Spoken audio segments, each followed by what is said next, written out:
ঈদের ময়দানে মা বোনদের আশা নিয়ে আমাদের অনেকের কাছে অনেকের প্রশ্ন ওঠে। আমাদের যাদের সুযোগ রয়েছে পর্দার সাথে সালাত আদায় করার, সেখানে যখন আদায় করতে যাই অন্য ঘরানার ভাইয়েরা আমাদেরকে বিভিন্নভাবে প্রশ্ন করে থাকেন। তাদের খেদমতে একটি হাদিস, সেটি হচ্ছে রাসূল করিম সাল্লাল্লাহু আলাইহি ওয়াসাল্লাম খুব জোরালোভাবে জুমার নামাজে না আদায় করতে পারলেও সমস্যা নেই, কিন্তু ঈদের সালাতের ক্ষেত্রে নারীদের জন্য বারবার তাকিদ দিয়েছেন। এইভাবে এসেছে, অল্প কথায় বলতে গেলে 5 ওয়াক্ত সালাত নারীরা ঘরে আদায় করবে, এটা ভালো। জুমার সালাত যদি সম্ভব হয় তাহলে মসজিদে আদায় করবে, না হয় বাড়িতে জোহরের সালাত আদায় করবে, যদি সম্ভব হয় তাহলে সেটা ভালো। আর 3 নম্বর হচ্ছে ঈদের সালাত যে কোনোভাবে ঈদগাহে নারীদের পরিবেশ তৈরি করা উচিত, এটা জরুরি। কেন জরুরি, কেন উচিত? রাসূল করিম সাল্লাল্লাহু আলাইহি সাল্লামের হাদিস, উম্মে আতিয়া রাদিয়াল্লাহু তাআলা আনহা তিনি বর্ণনা করেছেন যে আমারানা রাসূলুল্লাহ সাল্লাল্লাহু আলাইহি ওয়াসাল্লাম, রাসূল সাল্লাল্লাহু আলাইহি ওয়াসাল্লাম নির্দেশ দিতেন, অর্ডার দিতেন নারীদেরকে যে আন নুখরিজাহুন্না ফিল ফিত্রি ওয়াল আদহা, ঈদুল ফিতরের দিন অথবা ঈদুল আজহার দিন তারা যারা হায়েজে নারী রয়েছেন, অর্থাৎ ঋতুবর্তী নারীরা পর্যন্ত, যুবতী নারীরা এবং পর্দানিসীন নারীরা সবাই যেন ঈদগাহে অংশগ্রহণ করে।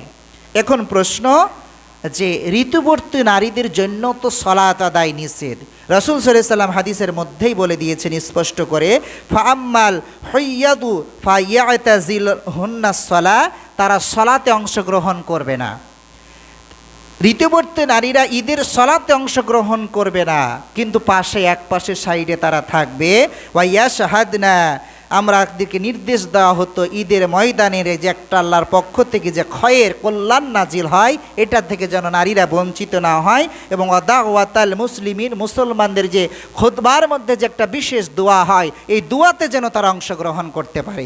সালাতে অংশগ্রহণ করা নিষেধ, কিন্তু দোয়াতে যেন অংশগ্রহণ করতে পারে। এই জন্য ঋতুবর্তী নারীদের পর্যন্ত যাওয়ার ব্যাপারে আল্লাহ রাসূল অর্ডার করেছেন, নির্দেশ দিয়েছেন।